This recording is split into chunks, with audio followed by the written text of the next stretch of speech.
Tudo bem? Tudo. Sua tia tá passando bem depois da cirurgia? Sim, ela tá ótima. Pois é, né? Que bom, eu fiquei sabendo. Tudo bem, gente? Eu sou Luísa Cisterna. Esse diálogo é o tipo que você não deve ter na sua escrita. Vamos falar de diálogos dinâmicos, sem exceção de linguiça. Diálogos em histórias de ficção são filtrados, tá? Precisamos colocar filtros. Há coisas totalmente desnecessárias quando a gente escreve diálogo. Na verdade, os melhores diálogos na ficção são aqueles em que a mensagem ou as mensagens estão nas entrelinhas. Isso a gente chama de subtexto. Nós vamos falar um pouquinho desse subtexto, como utilizá-lo nos nossos diálogos dinâmicos. Muitos acham que os diálogos na ficção têm que expressar exatamente a vida real. Sim e não. Sim, porque a gente tem que expressar emoções, a gente tem que trocar informação e os diálogos servem para isso tudo. Não, porque na ficção tudo é mais condensado. Então a gente precisa retirar qualquer fala que não vá avançar a nossa cena. Se for, no caso, esse primeiro diálogo que eu apresentei para você, que é péssimo, não precisa ficar aquele oi, tudo bem, sua tia, como vai? Porque isso não vai avançar a narrativa. A gente fala um oi, entendeu? Dá uma saudação que seja e depois a gente já parte para o que é. Por outro lado, também, assim como na vida real, a gente filtra tudo o que a gente fala. A gente não coloca na nossa fala o que estamos realmente pensando. Muitas vezes, a gente não coloca na nossa fala também os nossos sentimentos no tom de voz. Algumas vezes sim, algumas vezes não, porque dependendo da circunstância, não é nem adequado a gente expressar sentimento. Por exemplo, em público, no local de trabalho, a mesma coisa acontece na ficção.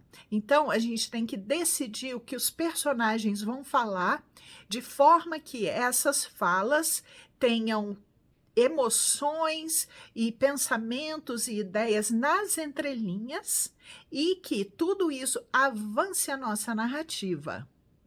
É aí que entra o famoso subtexto. Sub está abaixo do texto. O que o leitor vai ler não está escrito, ele está abaixo do texto.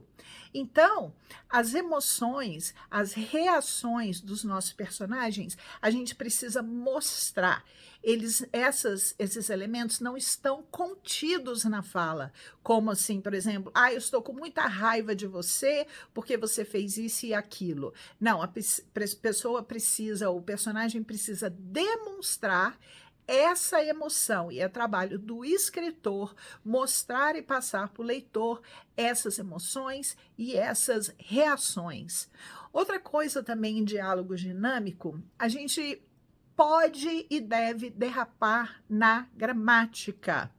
Algumas pessoas ficam horrorizadas porque a gente fala eu te amo e usa você, porque a gente não usa a segunda pessoa.